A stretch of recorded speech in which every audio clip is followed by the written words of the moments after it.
Welcome to Earth Archives. Although Atlantis is a country written by Plato, there are always people in the world looking for it. Malta, a small Mediterranean island with legends of giants, is also considered a possible location, but today we turn our attention to it. Focus on the ruins of the temple that is said to be built by giants. Before the show starts, please subscribe, like, and turn on the little bell. If possible, leave your thoughts. This will help the growth of the show. Without further ado, let's officially start. Between 3600 BC and 2500 BC, quite fascinating buildings were constructed on the Mediterranean islands. In a few cases, new sites were stacked upon Neolithic temples from the Late Bronze Age, causing confusion for early researchers who lacked modern dating techniques. Some of the stone blocks reached up to 6 meters, weighing 20,000 kilograms. The rituals, religious practices, technological knowledge, and sudden disappearance of this megalithic culture remain shrouded in mystery. Temples and statues were deliberately damaged, destroyed and burnt, and it seems that nearly no one lived on the island for 100 years thereafter. In legend, a female giant from Gozo Island named Sansuna went to Ta Cenc town, carrying megaliths on her shoulders for 4 kilometers to their current resting place called Land of the Giants, or Ġgantija. She carried a newborn baby in her other arm, cradling it at her chest. Now, Malta boasts some incredibly ancient structures, including the Ġgantija temple. The oldest of these sites can be traced back to 3600 BC and is among the oldest in the world. Partially because of this, Malta is also considered to be the Atlantis of myths. Some speculate that Malta may be the only remains of an even older civilization.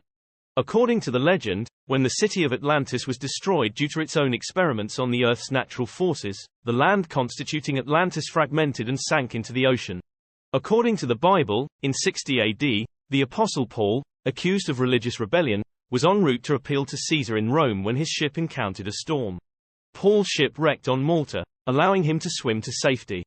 The Acts of the Apostles report that Paul was bitten by a snake while gathering firewood. The locals of Malta were convinced he would die from such a bite, but Paul suffered no ill effects, proving to them that they were dealing with God. Paul may indeed have been the one to Christianize the island. Even more stories took place in this region. Gozo is one of the 3 inhabited islands in the Maltese archipelago, believed by many to be the island of Ġgantija where the nymph Calypso resided in mythology. In Homer's Odyssey, Odysseus shipwrecked here and was held captive by Calypso for 7 years. This is a widely circulated local legend, and many historians seem to support this theory, including the Greek historian Callimachus. The cave where Odysseus was supposedly held captive is called the Calypso Cave. So far, 23 temples have been found on Malta and Gozo. Archaeologists occasionally discover new sites. The Maltese islands have 6 megalithic temples for visitors to explore, all of which are listed as UNESCO World Heritage Sites. Among all the Neolithic temples in Malta and Gozo, the Temple of Ta Cenc is unique as it was used to worship a female deity from the Neolithic to the Christian period with some continuity. When the Phoenicians reached Carthage, their goddess Astarte assimilated with the local Tanit Astarte, becoming the partner of Baal Hammon, or Amun.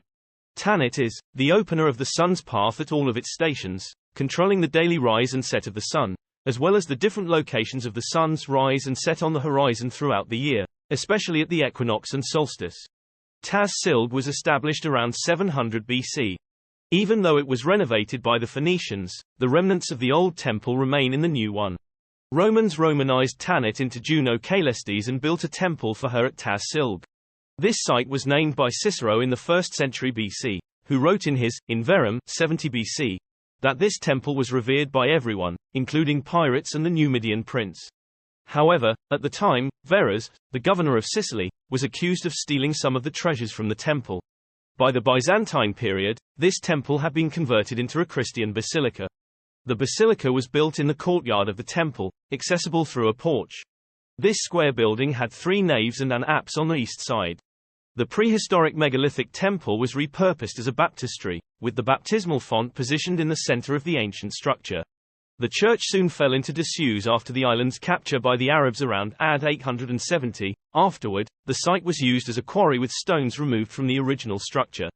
Chris Micallef analyzed the Temple-era astronomical data associated with the Ta Cenc stone and found that the number of days between certain moon phases correspond to the order recorded on the Ta Cenc stelae. He also found temple moon alignments. He believes that this stone was likely used to read the number of days between these phases, but he acknowledges that his research is inconclusive. He later produced a documentary about the Ta Cenc stone, which won an award at the New York International Independent Film and Video Festival and earned him the Medaglia d'Or di Ta Repubblica award. What makes this stone special? The radial lines and symbols found in the Ġgantija temple at Ta Cenc could be an instrument for observing the stars. Kai Helge Wirth, a geographer and art scientist studying the stone, believes he has cracked the puzzle. He explains that the stone is an ancient navigation tool, a map of the stars and the currents of the Mediterranean. Dr. Wirth also notes that physicist Isaac Newton once theorized that the constellations as we know them were representatives of ancient coastlines, projected onto random star fields by sailors for navigation. If these speculations are true, the Ta Cenc stone may be the oldest representation of the zodiac known to date, predating the Dendera zodiac of Egypt by several thousand years. This would also indicate that trade between civilizations at opposite ends of the world began several thousand years earlier than commonly believed. For a long time, it was believed that Imnajra South Temple was the only temple with astronomical features. However, research by John Cox and Tor Lomsdalen has shown the astronomical orientations and alignments of many more temples on Malta and Gozo. Evidence continues to accumulate, demonstrating the existence of a culturally sophisticated society with astronomical knowledge. Culture, being specific to a place and a time, is therefore ephemeral, while cosmology, deeply rooted in our myths, legends, instincts, and traditions, can persist for thousands of years. These are profound, enriched, and embodied experiences, often not expressed in linguistic form. Although new technologies and other cultural changes occur, remnants of the cosmology survive in myths, rituals, symbols, and hieroglyphs.